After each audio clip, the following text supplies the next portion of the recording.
Alright. Hi guys. I have finally sent the invite to Dan. Not the greatest at this. I'm new with Zoom. But we're here and we made it. And I'll cut the music now and we'll say hello.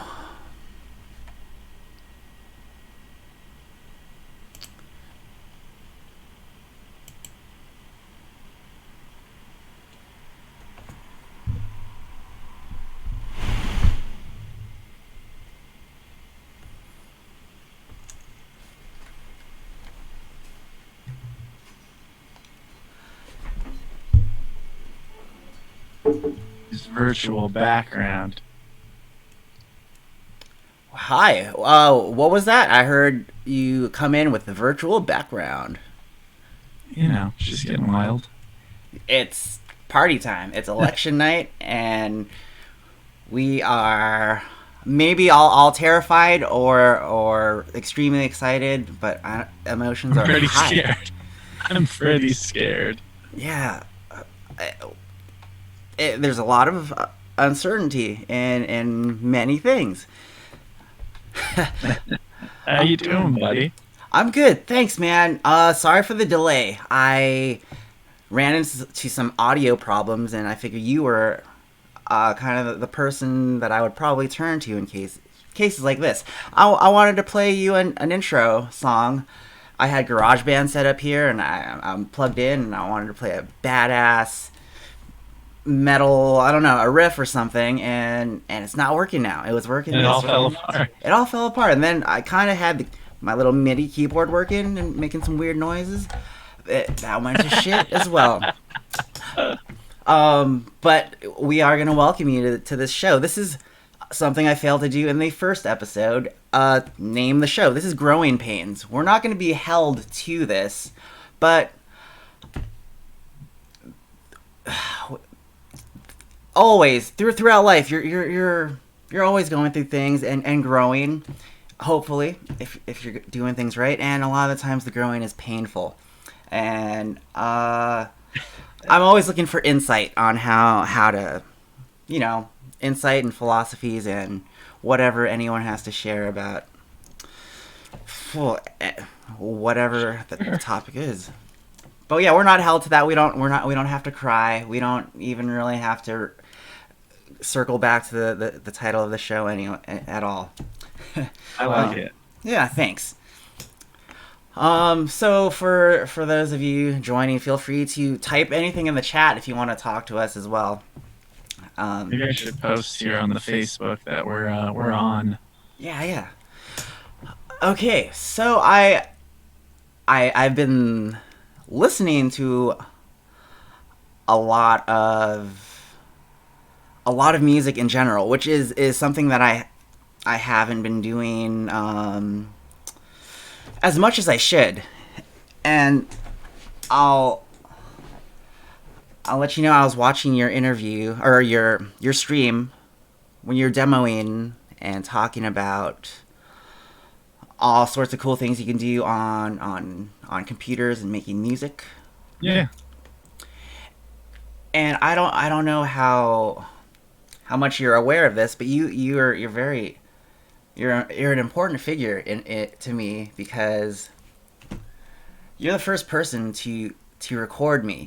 You came over with your 4-track recorder, and I was this young freshman kid who had heartache and love songs he wanted to get out there, and I cut my teeth in recording on Windows Wave file recorder. So that was single track, just me in a room, one take songs, and you changed my life with multi-track recording. Yeah.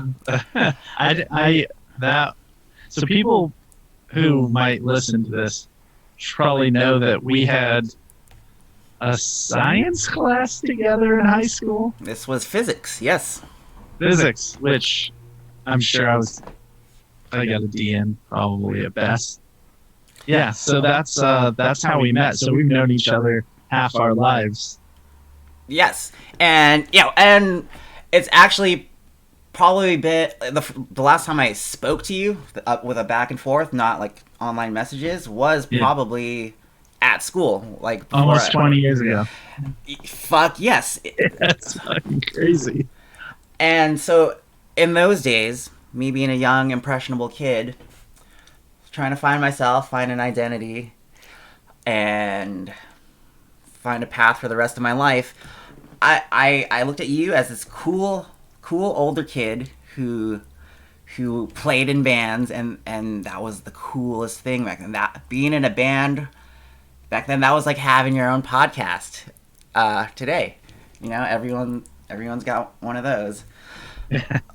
And I think you were like one of the first people who really got me into heavy music with screaming and spooky sounds, which is very similar to like the work you do for the horror attractions too. Yeah. How was Halloween for you this year? Not getting to, I'm not sure how events were for you guys down there in SoCal. It was different, you know.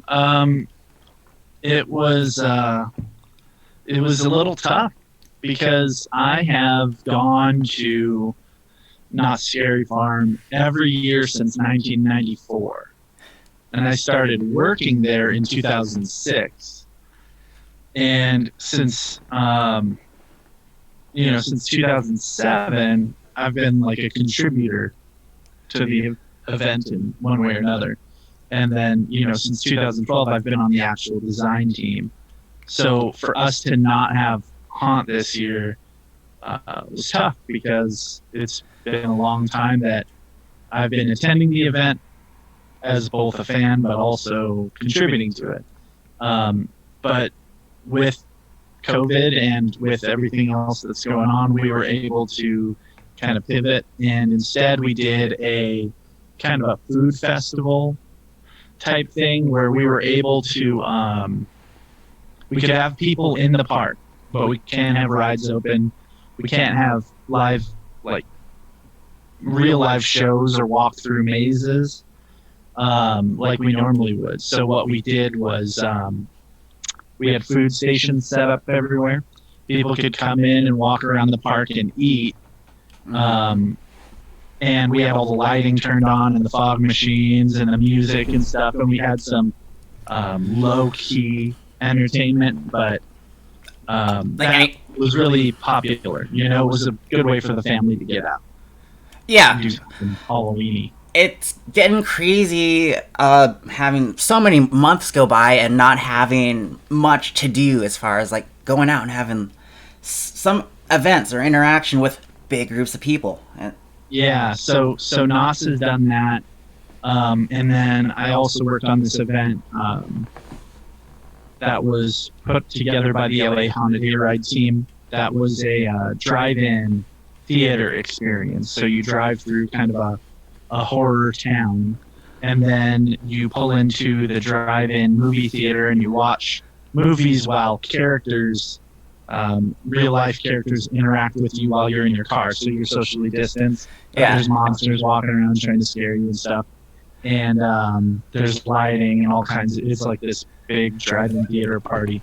And then you drive out at the end of the event, but that was super popular too. Both those events, the Knott's event and the Haunted Hayride event, were like sold out every night. People are looking for entertainment. They're dying for it, Yeah, that's pretty cool. How what's the length of the experience for that car event?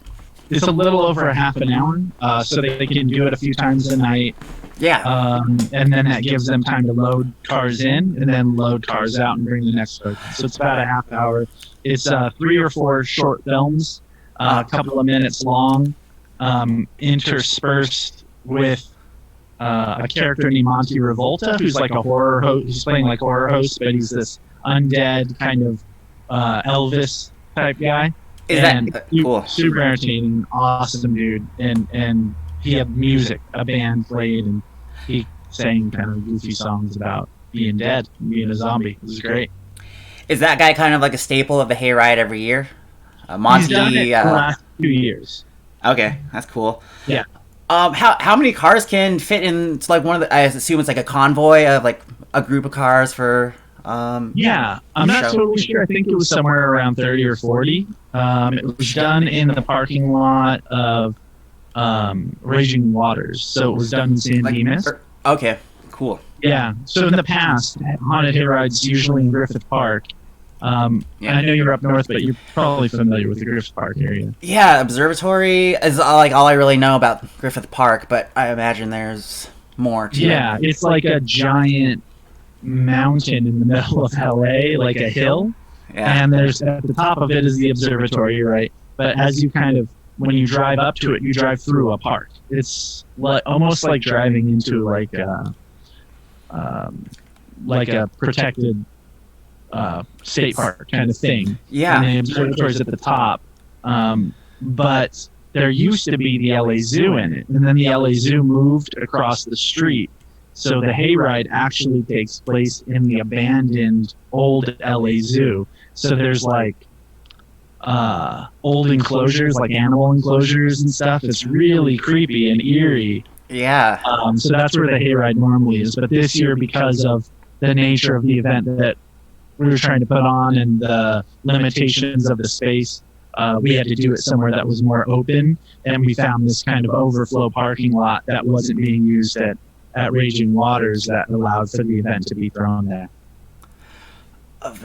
You've mentioned in your presentation that you've also done work on the Queen Mary too. Did you do anything there this year? Yeah, not this year. This year they actually didn't throw an event at all.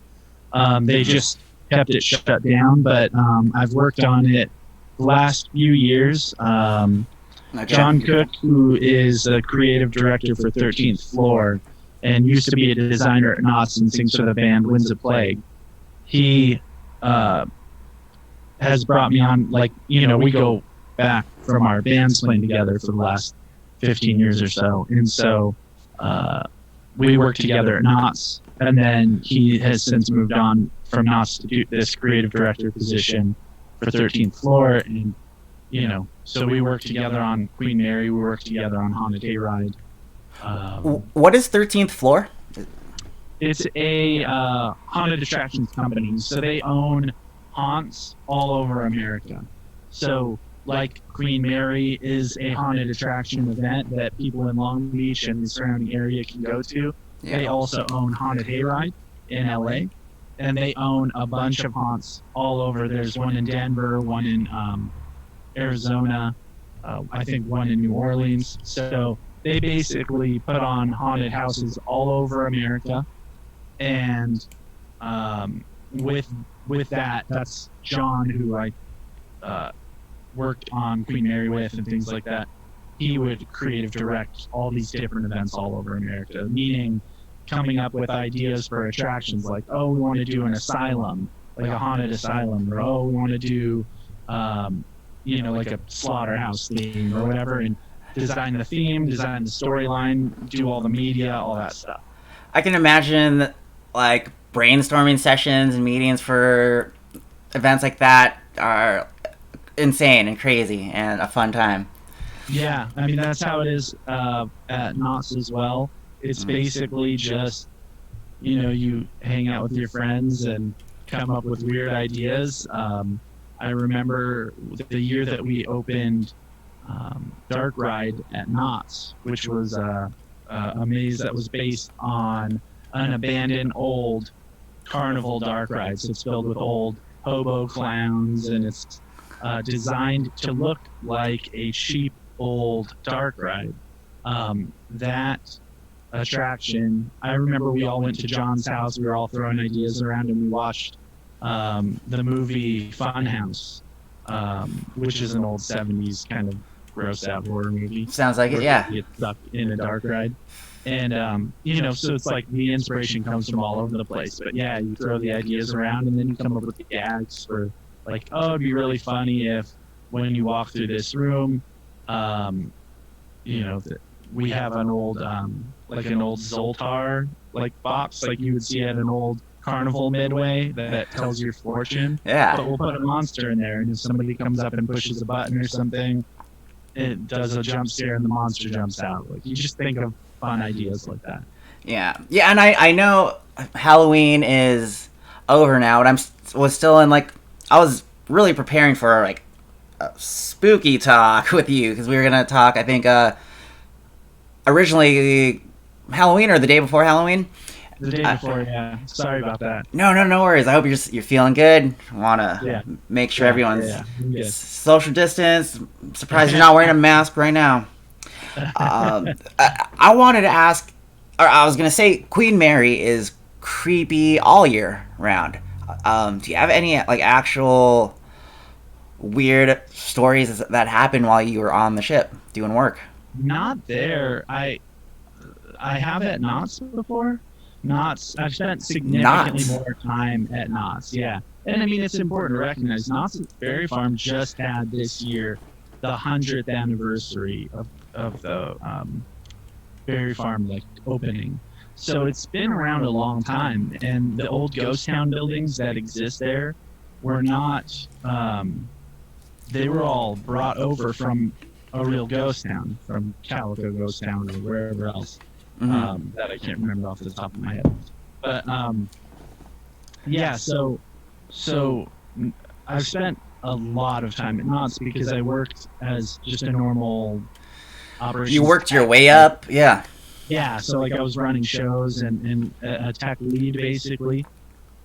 So there were plenty of nights where I was there alone till 2 a.m. because there was one microphone being used at the hotel or something, and I have to wait till the event's over to leave. So, when you're there alone at 1 in the morning and the park's being closed since 7 or something, so it's completely empty. There's nobody there but you and maybe a couple security guards who are just, making the rounds or doing whatever. Um, Weird stuff happens. Lights turn on, stuff like that.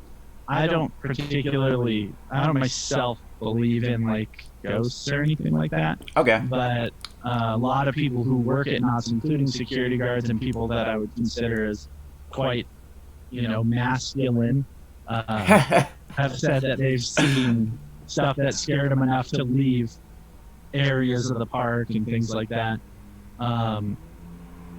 I At Queen Mary, I never had any experiences other than just the general feeling of being scared, which maybe that's something, I don't know. But when we were doing an install and going through and sound checking, none of the lights were on yet. So you're walking through like the bottom bowels of the ship, these utility corridors with nothing but my iPhone light on, and walking through trying to find where this next speaker is going to be or something like that. That's not that great of a light, by the way. I was using that in the dark earlier too. It's pretty uncomfortable. And at Knott's, like I'll be working on a maze, like let's say the Paranormal Inc. maze, which is supposed to be like this old abandoned hospital, and the sound effects list will call for the sound of like whatever, a demon roar or something, but I don't really conceptually understand what they're looking for because it's just written on paper. So I'll go and walk through the attraction to get a look at it, physically look at the room it's in, look at the demon character. Yeah. So I know what I want to design. And so walking through those mazes at 1 in the morning with no lights on, it's completely empty, park's empty, and I've got my iPhone flashlight on. I've heard footsteps in there and things like that. It's creepy, but I have to imagine it's a cat or something. I don't think it's anything trying to get me. Yeah. I imagine like that experience like can influence what the hell you're gonna record and play in that attraction, just like being frightened yourself on the ship. Do you ever, listening back to just like stuff you've been recording, hear anything weird in that? Like if you've seen the movie White Noise, or like like EVP EVP stuff. Yeah. No, I've never heard anything like that. The problem with that kind of thing, especially at Knott's, is that there's a ton of ambient noise at Knott's regardless. Mm-hmm. There's, unless I'm recording really late at night, there's roller coasters and, there's people screaming and there's people working everywhere. Yeah. All the time. And even our studio is in a larger administrative building where people are doing things like scheduling their employees and taking phone calls and stuff. So there's a lot of ambient noise regardless. But we'll force stuff in all the time. Like there's things in Maze soundtracks that people will never hear that we put in there to be creepy. So if you did hear it isolated, you would think you're hearing an EVP or something else. Okay. But we actually planned it. There's stuff where we'll put reverse speaking and stuff. Nobody will ever know that what it says, or we'll mix it really low in the mix so they won't really hear it. But it's the kind of thing where if it wasn't there, you would notice. You know, Yeah. there's something to feel. You mentioned that you mentioned that in your broadcast the other day too, hiding things. The Wilhelm scream, backwards Yeah, masking. That's cool. There, it's like Easter eggs. It's like more for like maybe you and the crew, or like you, for you would sure. hear it. Yeah, when you walk through some of the mazes, like the creative designers always put Easter eggs in the design. So, like in Infected, which was a maze that was like a zombies had overrun a city. There's tagging all over the walls, like because it's supposed to look like a city. Yeah. But if you read the tagging, it's calling out different Easter eggs about haunt or about monsters or whatever. And if you there was a subway scene, and if you look at the names of the streets for the subway, it's all of our names like Bieranowski Avenue and stuff like that. Like it's hidden in the design, but nobody will ever notice that detail but us. But you work together with people so much, you end up you can't help but bond and put stuff into the attractions after each other. I feel like creative teams in all sorts of mediums and fields are doing that in music, movies, like everything. Video games, people could look into like the coding and like see like little funny jokes. Yeah, That's funny. yeah, for sure. And it's like something about working on like you've done it. You worked in radio. You worked on a show where it's like you have deadlines for events and things. Yeah. Working together with a crew of people that you love on an event, and you have a deadline, and no matter what happens, that deadline is going to happen. So you guys work through being sick, through being exhausted, through not having any inspiration and having to come up with creative ideas on really short notice and things. It bonds you, and when that event happens or opens or whatever, if it works, it's the most fulfilling thing in the world, So you pay a lot of tribute to each other because of that. It's a different kind of experience working on stuff like that and making it happen on the crew. Beautifully said. Not every job that you're in, you can consider like yourself like a group of peers working together, like on a thing together. It's like if you're, no offense to anyone in like in food service or anything, but like I don't think you have that same kind of bond with like your fellow baristas or drink makers. Like though I think those kind of jobs are more like many different types of people brought in to do a job, where like some kind of creative project brings in like very similar people but different, but like people who probably geek out on the same things and are Yeah. into the same kind of work creatively. And you influence each other. So Yeah. like maybe we're both working on a Halloween event, but you do lighting and I do audio. Like seeing what you do and watching you bring that magic to life is inspiring for me. Even though we have different, I guess specialties, your work influences me and my work might influence you. And so it's kind of like there's a puzzle and everybody is their piece of that puzzle, but at the end it's this, epic thing.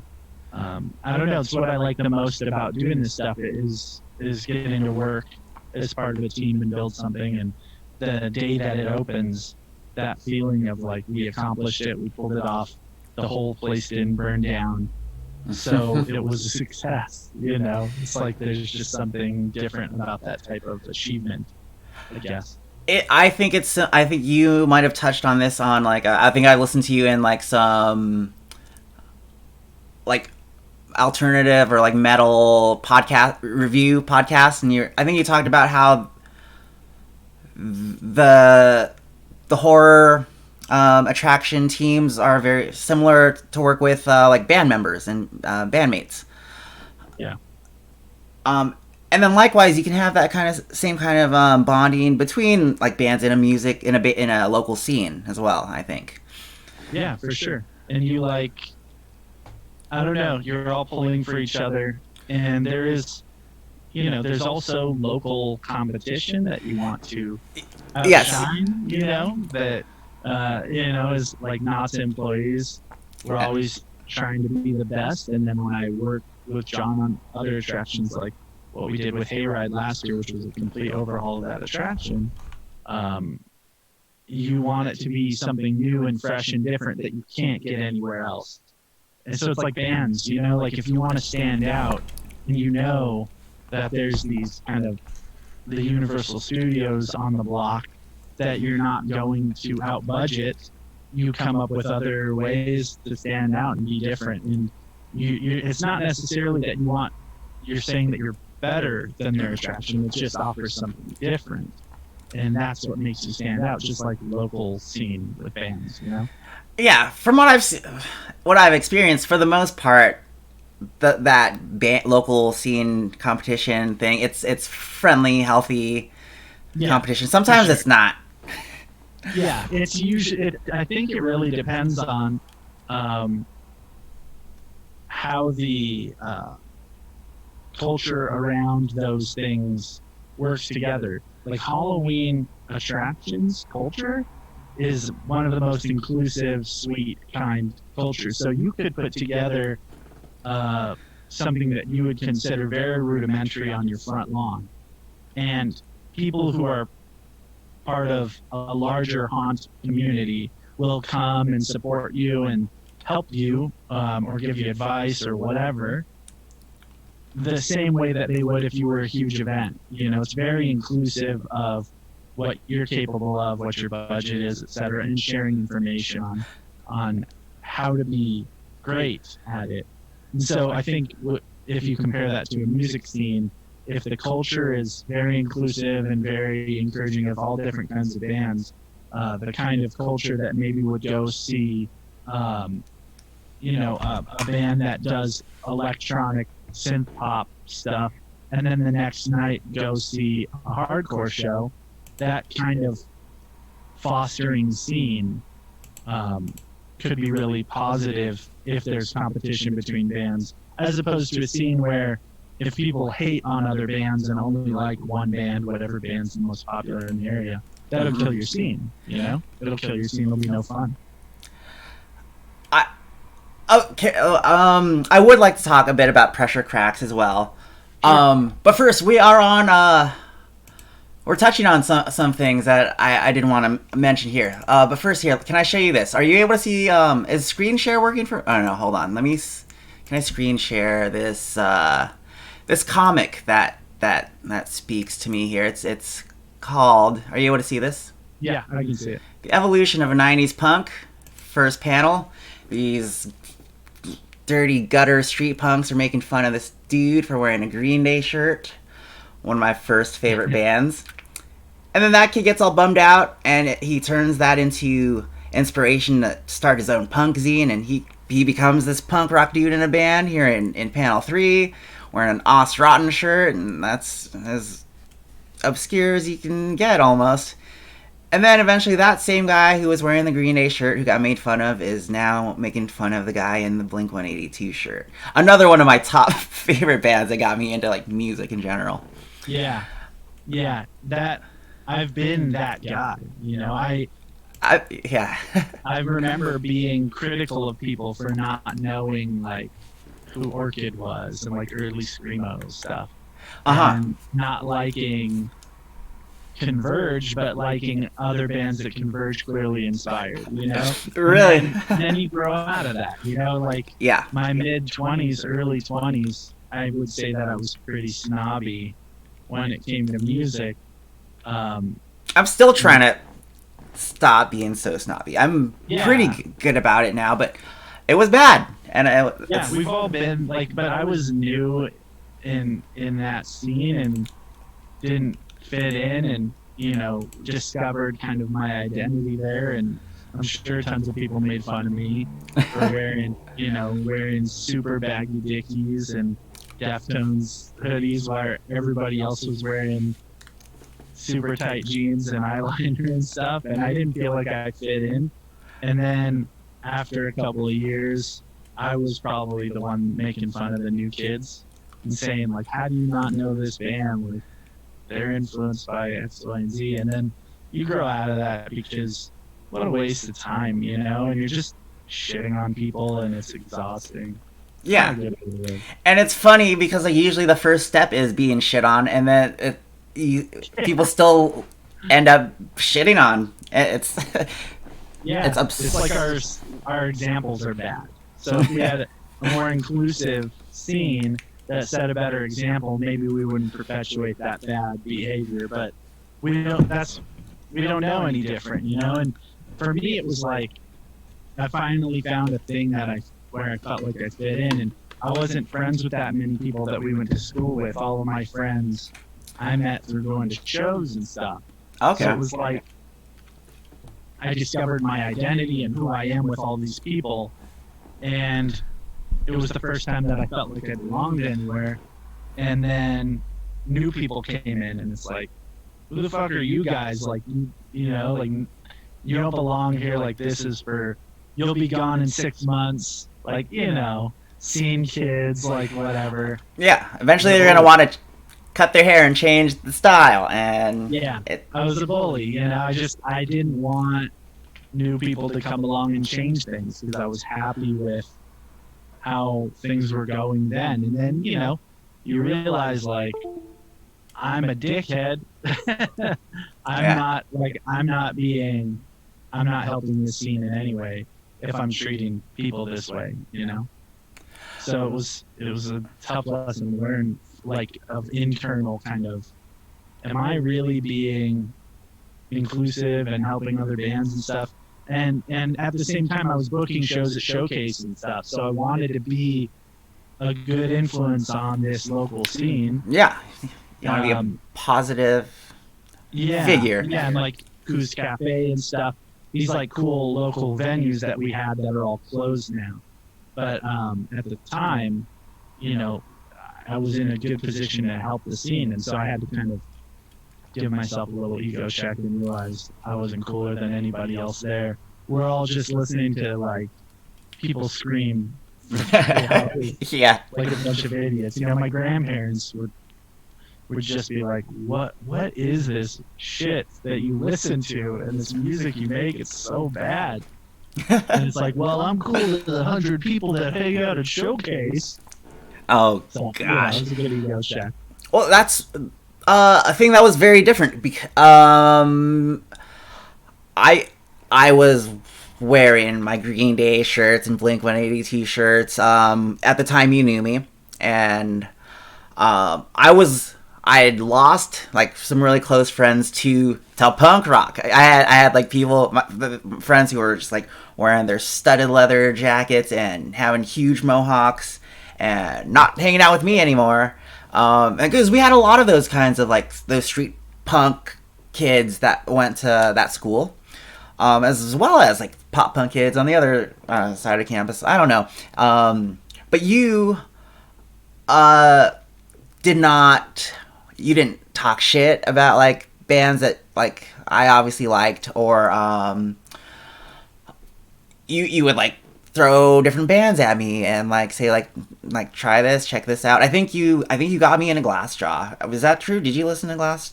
Yeah, a You lot. I loved Last you Shot. did. You explained to me like the difference between those first two albums. Like the first one, craziness, and the second one is like they're being songwriters and like Yeah. doing their thing. And I'm finding I'm listening to them like now more than ever, just because I was just prepping to talk to you, Sure. and this has led me to just listening to everything that I used to listen to. I've been getting super emo recently. Actually, I've been listening to things like Braid and Mineral and Sunny Day Real Estate. Like, Oh, Mineral, great. yeah, and it's cool. It's a mood. Yeah, Um, it certainly is. It's yeah, it's indulgent. Those dudes, mm-hmm. yeah, they have a sound that they love. But hey man, I loved all that stuff. You know, I loved Mineral. I, you know, we would drive around at night, put mineral on, Aw. hang out with a girl I liked or whatever, driving down PCH or something, Yeah. down into like Laguna to top of the world to try to be like, moody or whatever, like 17 years old. A Um, profound person. yeah, Like, yeah, talking about philosophy and stuff. It's like, just. what's wrong with me? Why wasn't I having more fun? But I love that shit. It was really fun. Yeah. I remember breaking up with my girlfriend when we were 16 or 17, and she we were in my car and I was driving her home after we broke up, and I'm like, "What do you want to listen to?" And she's like, "The Used."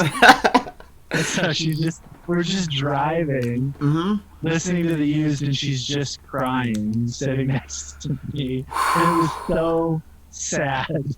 Yeah. And we had dated for like 7 months. It was like That's a not high. a relationship. That's a high school That's At the time, it's legit. yeah. That they But call that impressive for those years. yeah, so those. I mean, I still enjoy those bands. Jason just did a guest spot on a new song. I saw that. That's Yeah. like just I'm like, wow, the Used has new tracks out. That's cool. I saw them Yeah. on Warped a couple of years ago too. They're still young and loud and doing stuff. And that was a specific band as well that they were new at the time when I knew you, and I feel like I would still consider them being a Hot Topic band and a band that you could have easily made fun of, but I think I mentioned them. You heard, and then you didn't say anything bad. You're like you said, I think this one song is like really good. I was like, what the fuck? Like, this guy's weird because I expect this kind of guy to just be shitting on stuff. So you were a positive figure then. I will let you know. I appreciate that. The thing was, I was always masquerading as a hardcore kid, but was always a new metal kid. Like, it was all just a ruse. Deftones was always my favorite band. Like, Yeah, that even as gnarly of hardcore and shit that I liked, I was like a little bit of a vibe in my music. I like the groove, man. I like playing bass more than guitar these days, and I just want slow down and let me bend a note. Yeah. I just listened to they just released a remix that Purity Ring did of Knife Party from White Pony. I Deftones is doing that remix album, and it's so good. I just heard that a couple of days ago too, because I did my research on you. I heard you say that Deftones is your desert island band if you ever had to do that. Oh, by the way, so Pressure Cracked is sick. You are you guys straight? Are you straight edge? I'm not, no, but I don't really drink or do any drugs or anything. Okay. I just Jason is, I guess, if you want to call it that. Okay. Our bass player is he's straight edge and vegan. Jason's vegan as well. But our other guitarist isn't, and our drummer isn't, and I'm technically not. I love that you guys have a mix. Yeah. For many years, I think just until a couple of years ago, like I would always joke and say that I'm like borderline straight edge, because like I would just get high, and then like if I didn't have to drive anywhere, I would have a drink at the party, but usually I would maybe want to leave or drive or do something else. I wasn't that big of a drinker until a couple of years ago. Yeah. You guys, when I first started listening to you, I thought, this sounds like I Love Every Time I Die, and this sounds like Every Time I Die if they were all straight edge, and if like Daryl Palumbo and Chino Moreno like ran into each other, and like that was their singer. Yeah. Because he's got a lot of people tell us that we sound like music from like hardcore from the early 2000s, like 2000 era metalcore, which is super flattering, but that's what a lot of that sounds like. Well, you guys are heavily involved in just the recording and production yourself, right? Yeah. So me and the bass player Ryan Doria, he has a studio in Garden Grove, and he and I record and produce everything pretty much. From a mixing perspective, the first album was mixed by a buddy of ours named Rolly, who's worked on, everything, Stick to Your Guns and all kinds of big records. And we've known Rolly since we were kids, teenagers.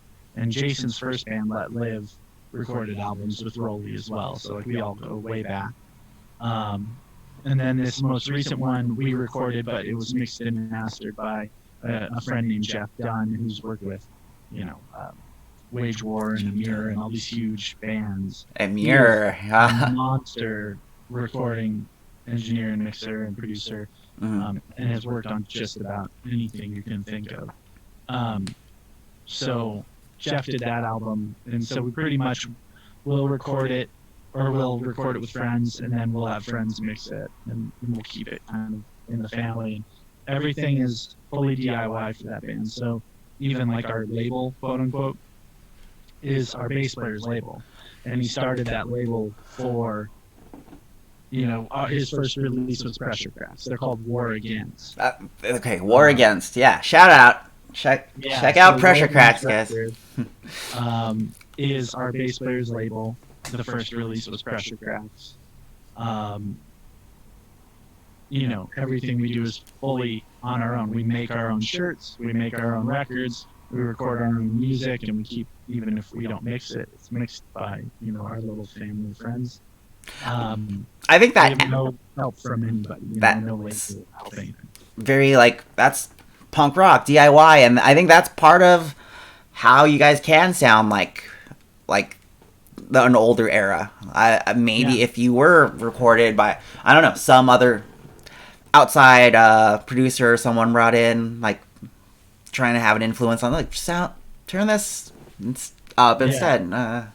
Well, then they would probably be pushing Jason to sing clean more and stuff like that, and that's not what he wants to do this project. And he has Yeah. Fever to do more, I guess, what we consider pop sensibilities, Yeah, um, melodic. melodic and more hip hop influenced and stuff.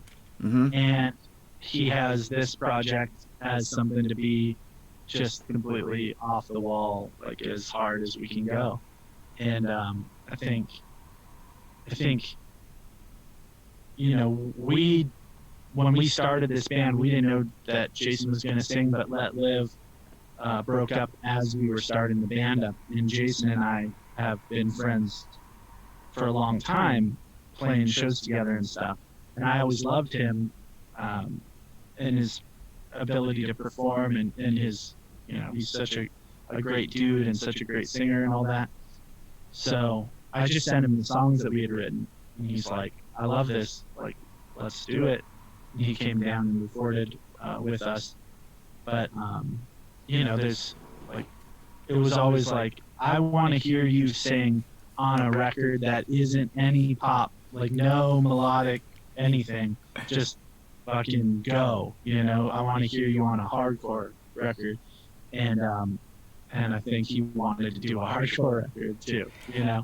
had been through a lot with the Let Live breakup and all that, so I think it was just the timing was right. He kills his vocals. They're not. What bores me more is like just low, like, but he just like cuts, and it's like Yeah. sharp, and I don't know how you can you guys aren't like, there was no like intentions of like touring heavily or doing a a lot of live performances with this band, was there, or is it more? Correct. Yeah. Yeah, correct. Yeah, so Jason's scheduled Fever, and Fever is like a full-time job. Yeah, that's always So it. it's like anybody else who has a full-time job, the band has to be kind of on the side. Yeah. Jason has Fever, right? And then they have commitments, like from a professional perspective, like they have to tour pretty much full-time. They have album commitments for their label, etc. Yeah. And aside from that, Bill has 2 kids. Kevin has 2 kids. Brian has 3 kids. Jason has 2 kids. I don't have any kids. We have 2 dogs. But we all have full-time jobs and families and kids and shit. So Yeah, you're a band of touring- dads. Yeah, touring's off the table regardless, because we're not trying to leave our families at home while we go. do Yeah. our thing. But if the right show came along and it's not COVID land and we can go play somewhere, we'll go, up to see you guys in the Bay Area or go to Vegas or something. It just needs to be the right timing and all that. We did a run of 4 shows in January and February, and we would love to do that elsewhere. It just has to work out timing. Yeah, I can't wait till we get back to getting to look at the calendar and like make plans for all these shows we want to see. Yeah, especially you, man. You were working in radio before. Like, you probably got Oh my gosh, shows during that time. It was probably nonstop. Yeah, I was really spoiled by that, and man, I do miss that. But okay, you're down there in SoCal. Are you listening to K-Rock much in the mornings? Not anymore. They got rid of Kevin and Bean. Okay, so does that affect? Is that going to automatically make you like hate the replacement out of like principle or? So not necessarily, but the problem is, obviously, I grew up with Kevin and Bean. They were on for 30 years. Yeah. Second of all, Yeah. the way that I listened to Kevin and Bean was not on the radio. I listened to the podcast every day. Okay. So I would have to get into some other daily version of that type of podcast. I'll take this moment right now. I urge you and anyone else watching to give the K-Rock Morning Show a great big chance right now, because it's Stryker and Klein right now, and Klein is the Kevin Klein from my former morning show up here, Kevin Klein Live. So I think he is a master at his craft and he does fantastic work. Stryker, I'm a little iffy about. I don't. Annoying. Huh? He's annoying. Stryker used to be on when I was driving home from school every day. I actually don't dislike him, but my impression of Stryker is the same Stryker that was doing that job in 2000 and had like frosted tips. I'm sure he's evolved as a person, but I haven't given him that chance yet. Yeah, that's how I do feel about him. Frosted tips. I don't give him enough of a chance to, just because of the little I know and what I've seen. I don't actually want to say this that much, because like your profession. I want it to be a potential future profession again. You love Stryker. You would Stryker. His shoes if you Stryker, I loved it when you guys had that bit where on the radio you played with a Rubik's Cube. It was compelling and medium. I love you. I love all of you guys. Kevin, and Allie is also on the show now too. So it's basically Allie McKay? No, it's our Allie from up here. So I know that there was an Allie up there down there, and I read mixed reviews on that Allie, and actually a lot of the reviews really I didn't see a lot of positive reviews, and I thought that was something that might hurt my Allie if like she ever made it to K-Rock. People would think it's her. I don't know. I mean, I thought she was fine, but once they fired Ralph Garman, it was kind of like, the writing's on the wall. And then once Bean said, I'm going to retire, it was like, this isn't going to last. They had Jensen Karp for a while, as well as like kind of a third host or fourth host or whatever. And he's fun, but he's like super niche, kind of super nerdy entertainment.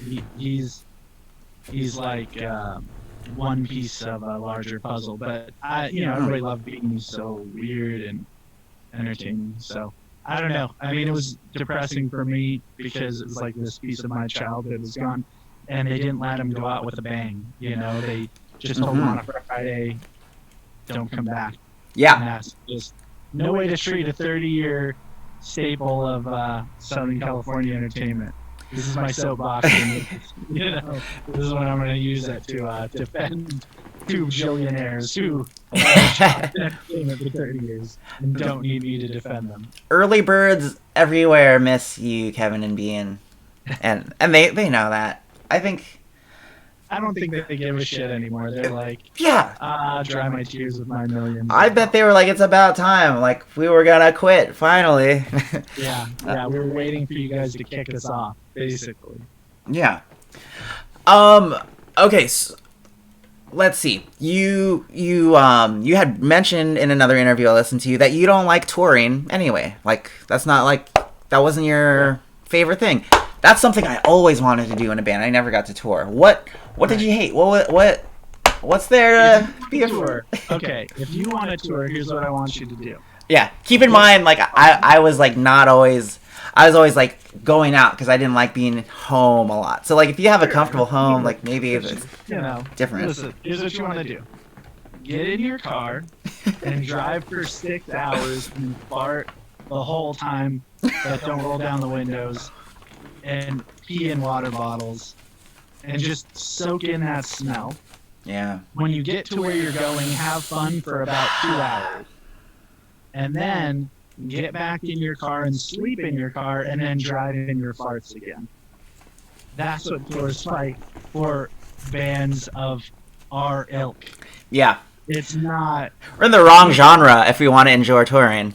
exactly like if you want to make money, start a country band, do something like Yeah, that, do something that girls can like. Don't make music for sweaty people that are between the ages of 16 and 20 who have no money, who have a lot of anger problems, hmm and constantly will just ask you for free shirts.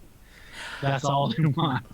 And that's guest list spots. an interesting point. I did. I'm glad you brought that up. Playing to your crowd or unintended audience.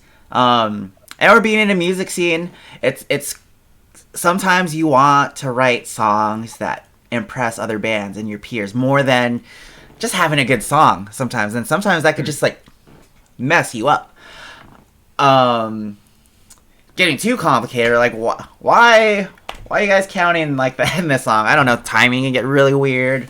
Yeah. um and sometimes that just puts you, that pigeonholes you into like all right, good luck with having the everyday person want to listen to you. Exactly. Yeah, and we do that with pressure cuts. Like, hey, this part, like, let's add another beat just one time on the second measure for no other reason that it's funny to us or it's cool or whatever. But it's like now anybody who's like bobbing their head to this is fucked because we just ruined it. You Yeah, know, that's like funny. you do things that are entertaining to you, but maybe won't help you win over a crowd. The Yeah. thing about pressure cracks is great is that we're all too old now to care, right? Like, hmm uh, anytime that we make, if we ever make a decision that's like for popular reasons, like, oh, this would make us more popular, it's like, oh yeah, but we don't want to tour and we don't want to do this full time. So why would we make a decision that would make us like more popular if we can't capitalize on that popularity? So it's like it keeps us very uh, focused on doing what we want rather than what we think other people would want. And I think that's comes across in our songwriting and stuff because it's not the most accessible stuff, but it's super fun to listen to. And if you're and if you're hanging out at home, maybe it'll make you circle pit in your living room a little bit or something, or punch through a wall. Like that's pretty much the level of goal that we have. It's not like make money or be successful. It's like get one person to punch a hole through their wall. And we've succeeded in our goals as a band. And not like truthfully, a big goal for any band should be just don't lose any money. If you break even at zero, like if you make 100 shirts and you need to sell 30 to break even, like get to that 30 and you're a success because you're not in debt. You're not pay to You're not play. making money. You're just not in debt. hmm That's like the music world today. That's how it works. I think that's how it always worked. It's just in my experience since I started playing in bands. If you don't lose money, you're successful and you're lucky. Like you've made it. Who have been some of your favorite bands that you've gone on tours with? That's a good question. I mean, we did a couple shows with Curl Up and Die this most recent run, and it was so cool hanging out with them. touring before, we toured with this band called Hand to Hand from Florida. That was Hand to hand. really, yeah, Hand to Hand. They were really fun to hang out with. We went to Europe Nice. with them, and when you go to Europe, like at least when we went, it was two bands in one van, Jeez. and we didn't have to drive it because you have to be able to switch between driving from one side on the road to driving it on the other, Yeah. depending on what country you're in. Wow. So we had like a driver slash tour manager named Bolash. He's a fucking lunatic. He was Bolash. so mean. And like one of the dudes from Hand to Hand had diarrhea, and he wouldn't stop the van for him to take his shit. Like it was so messed up. Not a good move. We would go play shows, and we would walk out, and Bolash would come out, and his jacket would be all puffy. Like, what is going on with this dude? And he'd unzip it, and it was full of all the beers he stole from the venue. He just stuff them in his jacket and walk out. He was a nutbag. But anyways, that band was great, Hand to Hand. Another band that we loved to tour with was the Final Burden. They were from Southern California and just old friends of ours. And they toured when I was in Stars of Tomorrow. They toured with us all over kind of the Southwest. Mm-hmm. With Pressure Cracks, there's like if we were to tour now, we would probably tour with like the Arson Choir or some other good local Southern California bands. It would be fun to take a band like that out because we get along really well, and they're fucking awesome. They just had a record come out also on or against. Just to drop that for a second, but they're great, and we've played a few shows with them, and we've only played a few shows overall as a band, so anybody we can play with is always fun. Scars of Tomorrow was one of your former bands, and you listed, I think, another one or a couple of other ones, other bands you were in. Yeah, I've been in a ton of bands, but the ones that anybody's ever heard of would be like Stars of Tomorrow. I did this synth punk thing called Teenagers from Outer Space. That was like a fun kind of when I used to drink a lot kind of project. Okay. Where it was like me and my buddy were like, let's do a band where we can hang out with our friends and everybody can drink and have fun. And it wasn't like angry at all. It was just pop music. Who's gonna hate a band like that? That's a great really premise. Cool. It sounded like MGMT and stuff like that. Okay.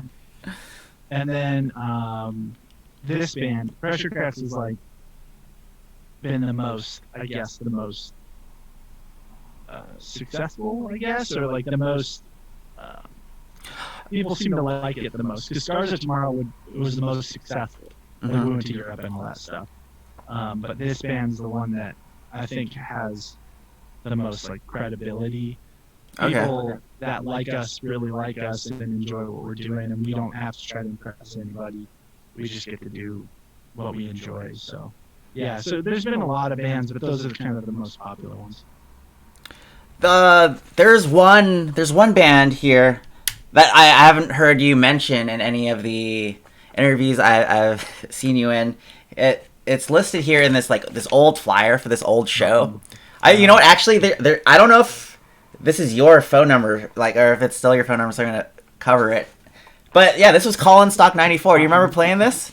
Yes, I do. We got Among the Shallow here. Among the Shallow. That was my band in high school. That was Blue Fluid, really good too. I liked their grungy sound. Yeah. So the singer of Blue Fluid passed away, James Arnshaw. Really? Yeah. Rest in peace. Sorry. I can't put into words a person that I think I miss more. Like, he was the fucking best dude. And before anybody cared about me picking up an instrument, that dude was like, come over to my house, we'll jam. And we would hang out at his house, and he would sneak cigarettes, because he's not legal age to smoke. Oh, yeah. And he would smoke, and we would hang out. He didn't care that I was straight edge at the time, even though he drank and stuff. He wasn't judgy. He would put Gigi Allen VHSs on. Okay. and we would just hang out and talk about music. And he had, in his living room, he had a drum set, a half stack, a bass amp, and a PA, and anybody could come over and jam and play music and stuff. He was the fucking best. And he That's passed away uh, sometime around 2006. No, maybe wow. like 2009. I don't know. I guess That's he was somewhere around 22, 23 years old. yeah, super young back then. Yeah, Holy shit. heroin overdose. So that flyer also has Paid in Blood on it. Yeah. Paid in Blood became Loftus. The singer of Loftus, Davis, also died of a heroin overdose at roughly 23 years old. Wait, the Paid in Blood was the same as the Paid in Blood singer. Yes. No, wait, Yeah. okay. What was his name? Davis Miller. So I think he was Shit. in your grade. I knew his sister, Piper Miller. Holy shit. Yeah, so Davis like was somebody that I loved, you know? Like we played our first shows with Paid in Blood, they became Loftus. Davis and those dudes, Travis and Stephen, the people that were in that band, Mm-hmm. they took me to my first hardcore shows. You know, like they took me to Showcase for the first time I ever went there and literally changed my life. Where was Showcase? Where is that? Showcase was in Corona. Okay. So it was like, you know, it was like Showcase Theater, right? Is that the yeah. full name? Yeah. yeah. It was just like a local all ages venue. Yeah. Casey, the drummer of Paid in Blood and Loftus, gave me a Zayo CD and an Overcome CD, burned CDs in the summer between 8th and 9th grade, and literally changed my life. Like, those were the first like, metalcore records I ever had or anything. And after that, like, nothing, like, everybody I met, everything I do now, everybody I know now, is all because of that happened. Like that he gave me those burned CDs. So when Davis died, it was really, really tough for a lot of us. But for me now, when I look back at James and Blue Fluid or Davis and Loftus, I have, you know, really strong emotions about it because I have such a strong, like there's such a point in my life where things diverted because of their influence on me, you know? And, you know, I'm still friends with a lot of those dudes, or at least we keep in touch online and stuff. Yeah. And, like, I don't even think that Casey knows that I legitimately look at it like he changed my life by giving me a burned CD at football practice for freshman football in, like, the summer of 1998. See, you almost have like basically this same level of influence on me. Zayo, I remember talking about them with you. They were one of the. I think they were the first band where I was proud of. Like, I can listen to heavy stuff and I like this. You and I don't know if you knew Julio Castillo and David Castillo, those two brothers. Yeah, I recognize the names, but I would have to see a picture of them. I think Julio was your age, but they were very religious, so they were showing me all the Christian metal that I was missing out on. Yeah, that was some heavy shit, dude. You mentioned these strong memories with these people, playing music with these people. You mentioned dumping a girl and having like a soundtrack to that too. Have you ever had songs or like, as musicians and music lovers, usually music is our escape and our medicine, what we turn to in tough times. Have you ever been in situations where like you can't listen to like anything or certain things because of what can be brought up just from hearing a song or sounds? I'll do the opposite. Like, if there's something that really triggers some emotion or some memory, I'll listen to it more. Like lean in it, kind of? Yeah. You want to experience it? Yeah, because I love that feeling. You know? Like, I remember I have such like great uh, memories of, like, let's say Explosions in the Sky albums that I remember listening to, like, with people that I dated, Yeah. and they remind me of those people. But I love those albums, and I love the times that I'm thankful for the times that I have these people that I spent time with. I I listened to Glassjaw initially as like a way to get over a breakup as a teenager, you Mm-hmm. know, and like now if I listen to Glassjaw, I laugh about that because it's like that's childish, right? But B, like those lyrics are so misogynistic that I can't believe I ever liked that, because it is so fucking mean. But even Daryl Palumbo has said, like, I'm not proud of the things that Yeah. he said, you Mm-hmm. know. So it's just, I can listen to that stuff now and I just look at it from a different perspective. Usually I enjoy it. I love listening to stuff that I haven't listened to since I was younger because I like feeling that nostalgia for when I was younger and discovering music and going to Bionic Records and, finding something new in the 99-cent bin and, uh, falling in love with some new band. Like, I remember that's how I got into the album Leaf, and that was like a 99-cent CD. And still now today, I can listen to the album Leaf, and it takes me back to being, 18 when I found that CD or 19 or whatever. And I fall in love with that stuff all over again. Like, it's just, I don't know. I like leaning into the stuff that brings up strong memories or strong emotions because I don't know. It's fun to feel that stuff again, or to go, or to remember where you came from. It's like, Yeah. Well, I would say that the opposite is definitely not the way to go, and avoiding uh, things or memories or feelings. You can't. It's not good to just like try to shut out. yeah. So like stuff that reminds me of being younger, or maybe even going through like bad times, was like Mm-hmm. Kill Switch Engage, Alive or Just Breathing, Glassjaw, Everything You Ever Want to Know About Silence, um, that Zayo Blood and Fire album. The Leap in a Safe Place. you're not like deterred from listening just because of the memories it'll. No, I've let that get to me so much with just no, I for there's been like a span of years where I did not enjoy listening to anything I've already heard. Romance.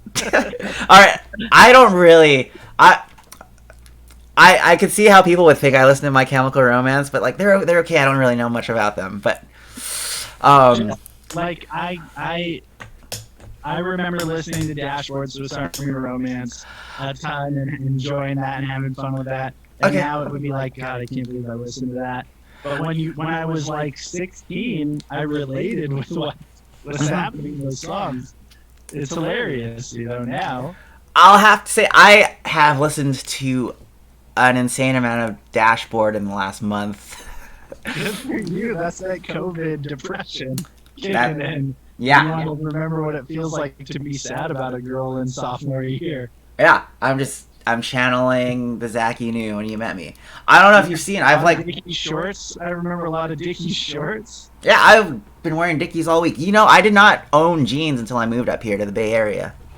But you also got into BJJ and stuff. You like became a proper fit man. And I just remember like you wore a lot of Dickie shorts. You like pop punk. Mm-hmm. And Remember how stupid my hair was? it wasn't stupid. My hair was stupid. I had long hair. I looked like a dickhead. Like you used product. You definitely used product, and I did as well. I looked bad. I was a sad young man. We were young, yes. Impressionable. But I do remember like I had a girlfriend at the time Mhm. and Ooh, okay. I Okay. got a pair of like tighter fitting jeans Mm-hmm. and her just being like, "You look so good." And I was like, I guess I wear tight jeans now. Yes, I did. I did it. I joined. I still do it. Sometimes I have months where I ate too much and can't. Yeah, sure. I understand that.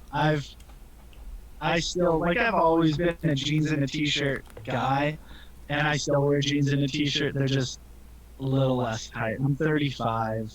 I can't you can't see an outline of my penis in my jeans anymore. I'm too fat for that anyways. It just tucks away. Uh, you mentioned that the when you're spending like hours at like maybe a recording or anything, like it's a very sedentary job. Sometimes Yeah. the maybe the post production stuff, like maybe when you're not in the field or recording something live, like you're just sitting there for forever, scrolling, listening, and it's you said this is conducive to being fat and old, and it's true. I I hate it. I've got like gigabytes and gigabytes of music and video that I need to sort through, and I want to work on things, but like I I can't listen to like podcasts or music while I'm doing it because I have to actively like watch Sure. these and listen to these. Yeah. And there's like no one. These are all it's all solo projects. There's no one to invite over and say, hey, can you want to help me delete a bunch of files that I'm not going to be Sure. using? It's Yeah, or it's like put metadata into them so you can search tags. tags. Yes. Yeah. Yeah, I get it. It's awful. Like we like this is the worst hobby. It's It is. the worst thing to be into. Some people run, and so they're like, if there's an apocalypse, Yeah. they can get away. Like, if there's an apocalypse, I am fucked, man. Like, I can't run from somebody. Mm-hmm. My wife can. She'll leave me behind, and the zombies will get me. And That she'll get away. that is survival. Yeah. That's I I I've not chosen wisely the thing that I choose to spend my time doing. But it's fun. I enjoy myself. So when I do die, I can be like, at least I had a good time. Unlike people who run, who for sure aren't having a good time. They're maybe lengthening their lives, but their lives are torture because Yeah. they have to run all the time, and that's torture. Really, yeah, they're just preparing for that. Like, okay, it's the apocalypse now. Everyone's gonna be living in torture now. I'm used to it already, so I've got a head start. Well, they'll run, and then they'll get away, and then they'll be the only person left. And then what they achieve? I would rather die early in the apocalypse with all my friends than run forever and die alone. And what did I accomplish by lengthening my life? I didn't do anything. All I did was stay in good shape. And who wants to do that? No, okay, I get it. It's I think these are all valid observations. it's about yeah. my life choices. And I wish that I could. Oh, okay. Often, several times a year, I am. I'm a real binge eater, man. Like I will eat like all night and feel like I'm dying because I'm too full. That's it's it's a nightmare sometimes. I don't know. I I uh, I do okay. Mhm. There was a long period where I punished myself with Albert Tacos, burritos, and shit like that. I've got And an now, Albert Tacos sticker on the back of my SG. That I fucking love going down there to eat that. yeah. So I gave myself that hell for a long time and got super fat doing it. I'm not so bad to myself anymore, but look at that. I love it. Yeah. So all those places, Alberto's, Albert Tacos, Alejandro's, like Yeah. that's why people stay in California Mhm. and pay these outrageous house prices. I lost a lot of weight moving away from down there. The Mexican food down there is whatever. People up here are gonna say like we've got the best. We got Mission burritos. We're in the Bay Area, but no, it's not true. Yeah. I I can't wait to visit down there and eat a burrito. I think my wife's favorite burger is in San Francisco. I like the Bay Area. I worked up there. I did Winchester Mystery House Yeah. haunt stuff last year. Um, I like it up there. It's just how could anybody live there? It's so expensive. Yeah.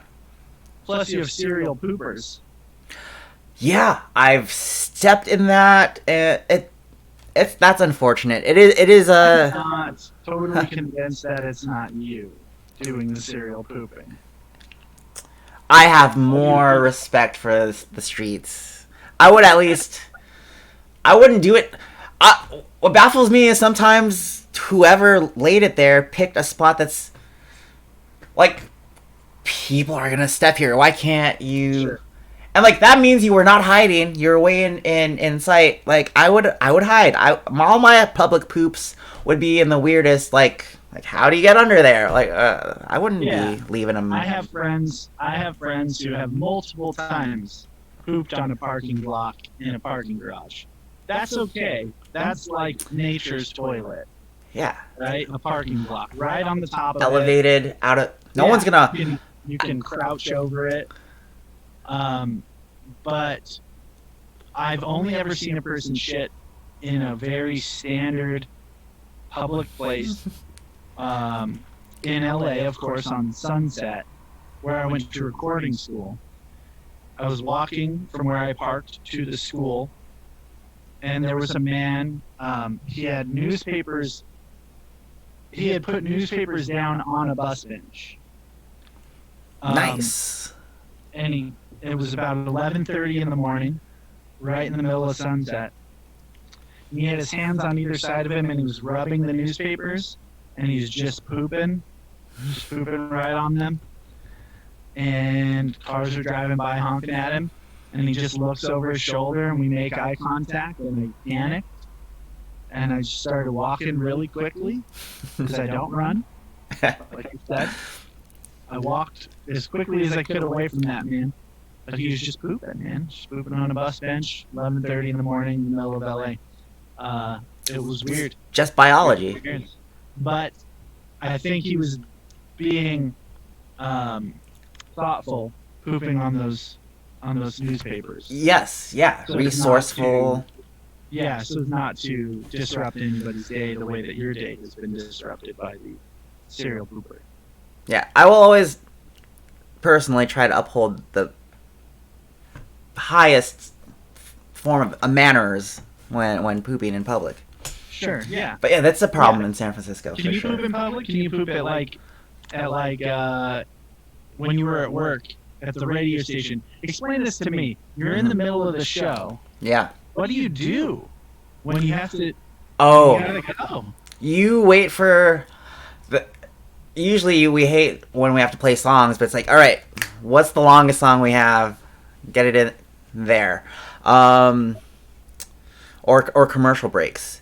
But that's But what if you can't hold it? What if it's like, I gotta go, guys?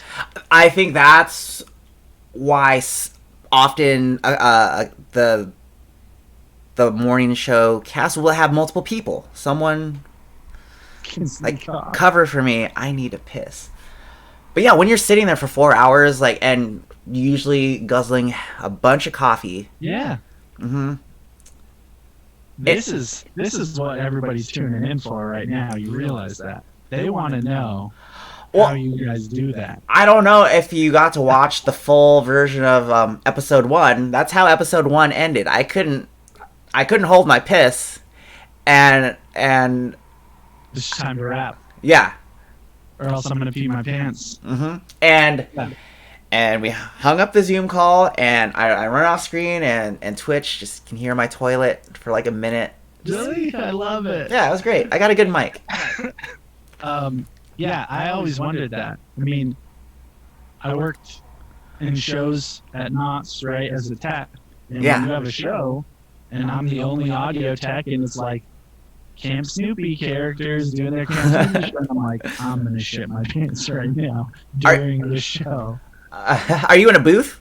I mean, Yeah, you gotta just have a bucket or but it's contingency but plan it's if you know what's gonna happen. it's not it's not like a facility. It's like a wooden shack at the back of the theater, there's not even like a real roof. It's like a tent, you know? It's like rubber.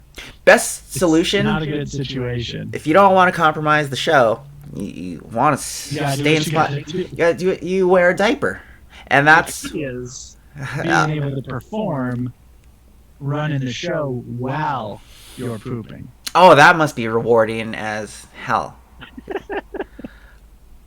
I mean, I just, I think there's probably nothing better for us to talk about the night of an American election. I think it's something all Americans can relate to. We all know that the shits on the clock are amazing. Money foos. Yeah, I mean, what else would be representative of America than pooping on the clock and getting paid for it?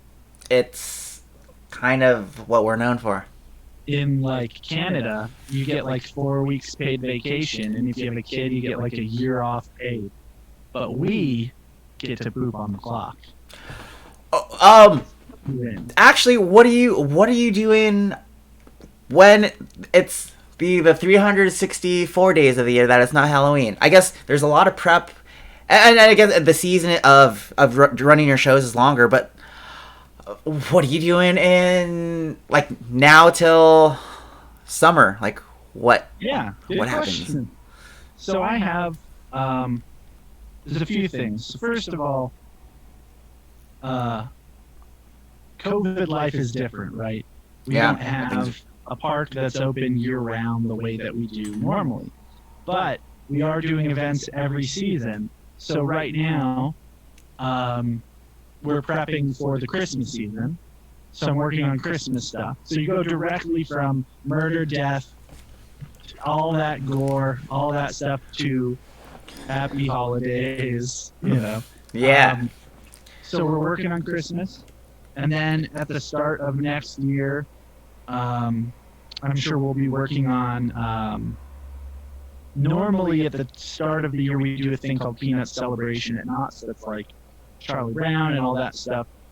I'm assuming if we continue on the trend that we're on now, we'll do one of these open park dining experiences for that. Maybe, maybe not. I don't know. That's all up to how the next few months go. Otherwise, 13th Floor, which is the company that John works for that I was telling you about, they have haunted houses that run year round. Okay. That they own the lease on the building, so they're not only open for October, they're open all the time. So there's always stuff to do there. Pressure Cracks is working on a full length.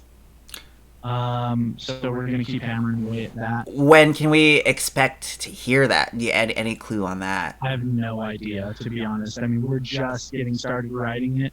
The other album, the most recent album, came out at the start of this year. Check it out on Spotify, guys, and where else? I don't. Yeah, it's all over Apple Music, all that stuff. Yeah. You can even just listen to it. We uploaded it to YouTube, so you can just pull up YouTube. That's where a lot of people get their music. Watch it on there. So I would guess that we'll be done writing and recording it and stuff within the next year.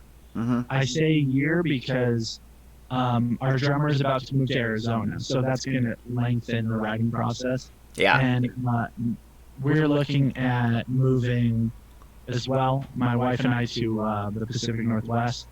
So that'll kind of lengthen the writing process. But given that we can't all get together and play shows or do anything like that anyways, we can take our time. We don't have to rush, Yeah, that's good.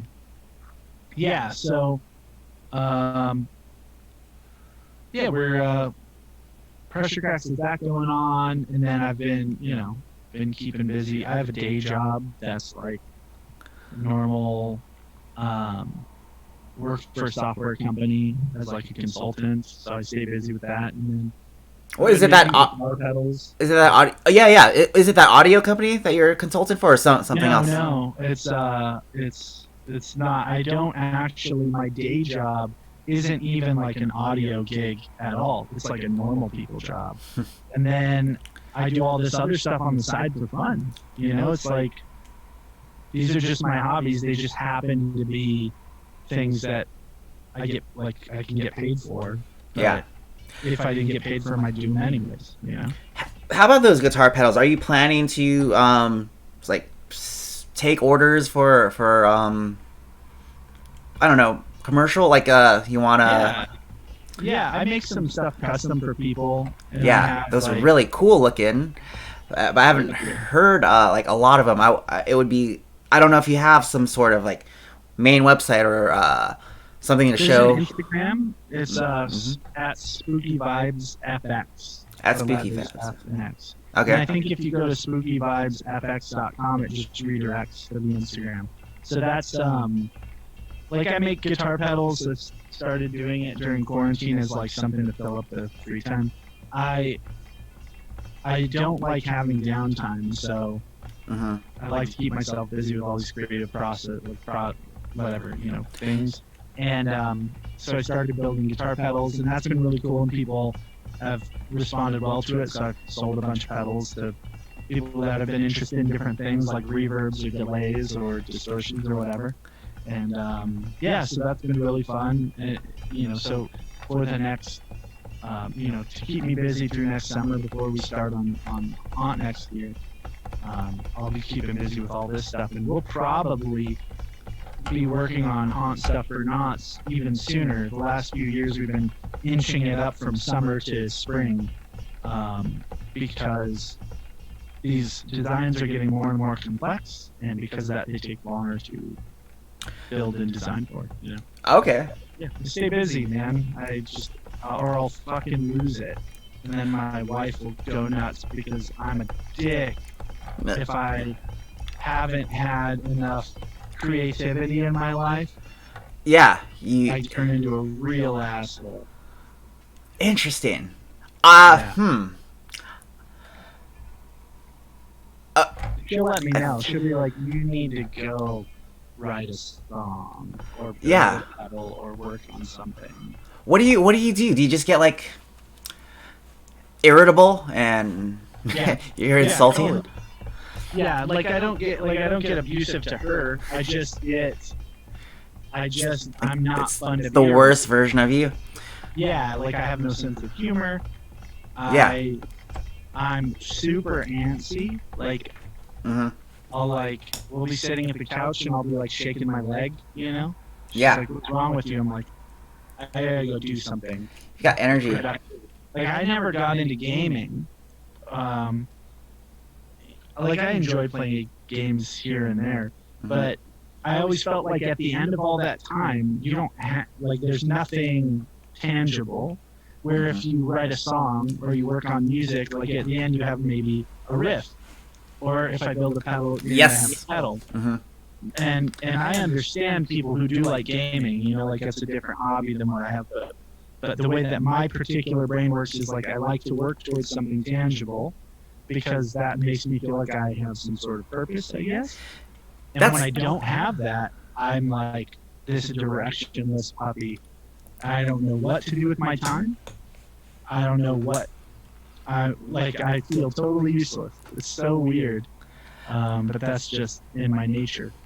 I think it's natural or I personally like to feel like productive, like I'm doing something. I am in a weird position here trying to learn Twitch and how to put out a live stream because video games have been kind of boring the hell out of me. Yeah. I mean, I like it. They can be fun, but I'm not into none of these games. I want to be here for hours, really working on getting like good at like my aim or like some stories can be really good. So that's fun. But I've been like kind of been miserable with the games I've been playing while I've been trying to learn how to do this. So I switched to GarageBand recently. I'm like I want to fuck with making music and I'll put that up because the games are I'm not having fun with it. Got it. So you Twitch stream you writing music? Writing it or messing with EQ and like playing with like the pedals. Yeah, just because I could still consider myself learning GarageBand still. I don't get a lot of time on it. But at the same time, I want to learn how to fix my mic levels live or Sure. figure out the delay, or I was kind of concerned about audio earlier too, but I'm like, I think we can fix it later. But yeah, if I'm not, I've watched your like my own karaoke stuff. yeah, that's been different too because most of those are just live. Most of those is just me guitar, one mic, live. What I've always done. But I do enjoy multi-track shit and like not having to worry about performing the music well enough and sing at the same time. Sometimes is really annoying because it is karaoke for sure. Most of these songs I'm performing, it's like I heard it. I want to learn it real quick and see like it is karaoke. I've got tabs or chords on the screen while I'm doing it. And this is you witnessed my first attempt at this. I wanted to circle back at this. You were basically there. You saw me confess my feelings to someone for the first time when I recorded that song, and I was really into this girl when I was a freshman, and I that was like my first date too. I invited her to the Pop Disaster Tour, Green Day, Blink-182, Jimmy Eat World, fantastic show. Yeah, what a show! What a show! And at the time, I didn't realize this girl had a boyfriend the whole time. So that was my introduction to interacting with females, and these days it's not that different. I have recorded like 12, like a dozen covers in like the last 2 weeks, and I'm in the same position now. I am just like I'm going crazy over. I've got feels, and I'm just trying to. I'm trying not to run away. I'm leaning into it. Yeah, well, what the fuck, you know? Like, we're not getting any younger, man. And you're not going to get worse at dealing with your feelings. Just accept them. Yeah. It's like, I don't know. I mean, I'm by no means a relationship expert, but it's cool to That's feel shit. really why I asked you here, man. We're in our 30s. Yeah. It's like, to feel that excited about a girl is cool. Like, most people don't get to feel that way anymore. You know, so that's cool and that's exciting. You stated that very, very, very well. That's very true. So I am trying to be positive, and instead I am. I'm probably gonna go cry after this later and like a little bit more. But write more songs. But I'm working on that too. I can't avoid the crying, but like I can add being busy in the off time. Yeah, we'll use it as like inspiration. It's right? inspiring. You know those songs were written when that dude was not crying. You know, he was fucking crying. Yeah. Listen to some shit like that. Write some pretty chords, just the pretty ones, and you know, get it all out.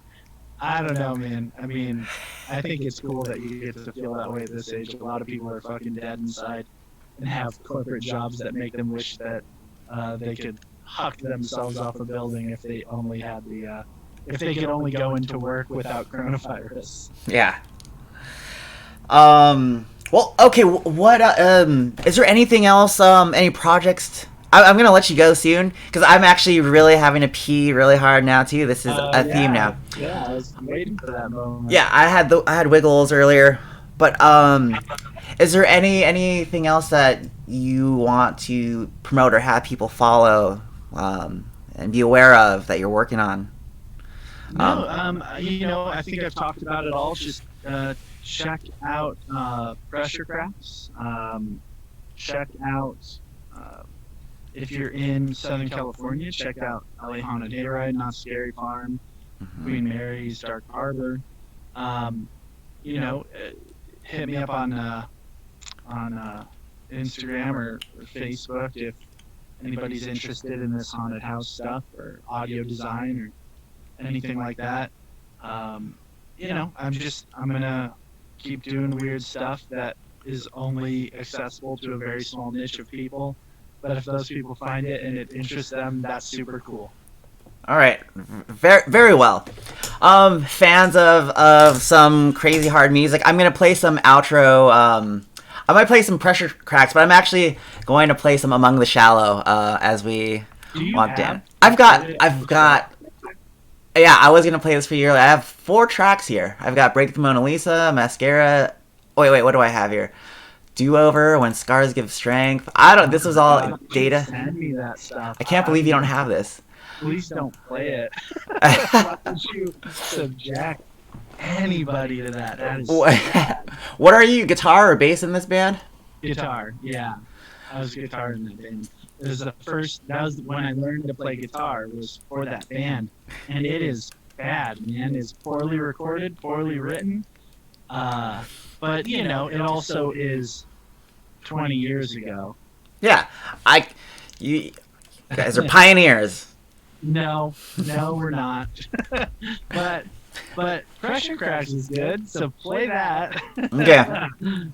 I would be very curious to hear what among the shallow music you have, because I don't even think I have any anymore. I got this straight from probably Facebook or MySpace back in the day. Yeah, probably MySpace. Yeah. Or mp3.com. Possibly. I was on that too. Yeah, which isn't a thing anymore, but man, mp3.com was great when it was around. So was MySpace. I love MySpace. Yeah. I appreciate it so much that we got some growing pains help here, and I appreciate you joining. Yeah, buddy, anytime. Maybe when you finally do have a new release, we could have you on again and we can chat about it after I get to listen to it. Yeah, I'm always down. If you ever want to do a thing where you like fuck around with GarageBand, I can walk you through some stuff. Yeah, I was trying to get that set up today, and it went downhill. But yeah, thank you for that. Of course, man. All right, you know what? I'm gonna play Among the Shallow. You're not gonna get to hear it here in Zoom, but if you are on the stream, it's gonna be there. It's gonna live there for a bit. Oh, that's painful. Yeah, that's the kind of music we listen to, though. All right, thanks again so much. This has been Dan Bieranowski. Follow Grandma's Boy, Pressure Cracks, and we still don't have a real catchphrase yet. So for now, you know what? We're gonna get it. Growing up is painful. That's the catchphrase. Yeah. Don't try not to develop a drinking problem. It's also a catchphrase. Toughen up. You can be sober without being straight edge too. So don't be afraid of. No, don't need labels, guys. We're 35. Yeah. We're beyond that. Unless that label is, I have a really nice 401k. Yeah. You should see my stock portfolio. Those are the things that will attract the ladies, Mike. Check out my portfolio. I'll look into that. I think I've heard that before. Thanks. Okay. Good night, everybody. America. You want to say something to America before we might not get a chance to? Today is the election. It's probably going to be a goddamn apocalypse by the end of the night. Lock your doors. Lock your doors. If you're in shape, run. If you're not in shape, enjoy a last pint of ice cream and some Elmer tacos. Perfect. Thanks so much, dude. All right. Yeah. Again, I'll send you some songs soon, and again, thanks so much. I'm gonna go pee now. All right, brother. All right. Bye. Bye. Dun, dun, dun, dun, dun, dun, dun, dun. The radio broadcast something to do with what makes me. The radio talk tells me you have no idea. Can you take the time to look at things through? One step from looking at you. One step up looking at you.